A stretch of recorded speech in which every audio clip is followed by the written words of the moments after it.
नमस्ते बच्चों, कैसे हैं आप लोग। मैं हूँ उर्मिला और एक बार फिर फन एंड लर्न में एक मनोरंजक कहानी लेकर उपस्थित हूँ। बच्चों, आज जो कहानी मैं आपके लिए लेकर आई हूँ वह है अकबर और बीरबल की, और इस कहानी का शीर्षक है बीरबल की कहानी। तो चलिए देखते हैं क्या है इस कहानी में। बच्चों, अकबर बादशाह को कहानी सुनने का बहुत शौक था। इस कारण उन्होंने अपने कुछ चुने हुए दरबारियों की ऐसी पारी बांध दी थी कि वे अपनी अपनी बारी आने पर रात्रि में राजा का मनोरंजन करने के लिए नई नई कहानियां सुनाते थे। फिर क्या हुआ, एक दिन बीरबल का टर्न आया। बीरबल की बारी आई और बीरबल ने अपने समय पर कहानी शुरू की। अब बीरबल की कहानी सुनाते जाते और बादशाह अकबर हाँ हाँ कहते जाते थे। कहानी लंबी होती थी क्योंकि बादशाह एक लंबी कहानी सुनना पसंद करते थे। छोटी छोटी कहानियां ना उन्हें मज़ा नहीं आता था उस कहानी में। फिर बीरबल को इससे बहुत तकलीफ होती थी। वे लंबी लंबी कहानियां सुनाते जाते और बादशाह तो बस मज़े से सुनते जाते और कहते जाते। फिर उस दिन बीरबल को कहानी सुनाते हुए बहुत रात बीत गई थी और बादशाह से फुर्सत मिलने की आशा ही नहीं दिखाई दे रही थी। वे एकदम झल्ला उठे और बीरबल ने अपने मन में फिर सोचा कि जो भी परेशानी वह तो केवल मुझे ही है। बादशाह तो बस और कहकर फुर्सत पा जाते हैं, इसलिए कोई ना कोई तरकीब सोचनी चाहिए, कोई आइडिया या उपाय लगाना चाहिए कि जिससे कि बादशाह भी झल्ला उठे और कहानी सुनाने का सिलसिला खत्म हो।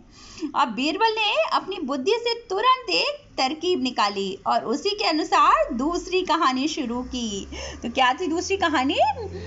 कहानी इस प्रकार थी कि एक धनी किसान ने अपने अनाज को सुरक्षित रखने के लिए एक कोठरी बनवाई, एक गोदान बनवाया। फिर अनाज रखकर उस कोठरी को भली भांति बंद कर दिया, यहाँ तक कि उसमें हवा आने जाने के लिए भी कोई जगह न छोड़ी।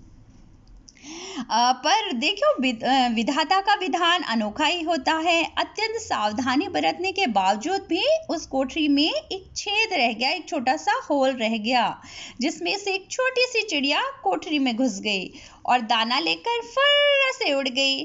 फिर दूसरी चिड़िया आई, फिर तीसरी चिड़िया आई, भीतर गई और दाना लेकर फर्र से उड़ गई।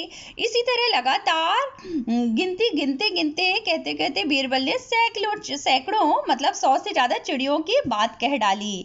अब बादशाह भी अपनी आदत के अनुसार और कहते कहते थक गए, तो झल्लाकर बीरबल से पूछने लगे, यह कहानी कब तक चलेगी? बीरबल ने सोचा ये सही अच्छा टाइम है, अच्छा समय है। तो बीरबल ने भी अवसर को पहचान कर उत्तर दिया, पृथ्वीनाथ, दाने के लोभ से वहां चिड़ियों का जमघट लग गया है और करोड़ों चिड़ियां वहां इकट्ठी हो गई हैं। जब वे सब अपना दाना बारी बारी से खाएंगे और जब सबका पेट भर जाएगा तो कहानी आगे बढ़ेगी या फिर खत्म हो जाएगी। अब अकबर को बहुत गुस्सा आया और उन्होंने बीरबल को बोला, मुझे बख्शो, बहुत हो गया। यह कहकर बादशाह ने हाथ जोड़ दिए, जिसका सीधा सा अर्थ था, जाओ यहाँ से। यह सुनकर बीरबल ने आगे कुछ भी कहना बंद कर दिया और उन्हें अवकाश यानी कि छुट्टी मिल गई कहानी सुनाने से, और वे खुशी खुशी अपने घर की ओर चल दिए। तो देखा बच्चों, बीरबल की बुद्धि का कमाल, कैसे उन्होंने अकबर को कहानी सुनाने से छुट्टी ले ली। तो इसी तरह हम आपको और भी मनोरंजक कहानी लेकर आते रहेंगे आपके लिए। तब तक आप अपना ख्याल रखिए। Take care, bye bye.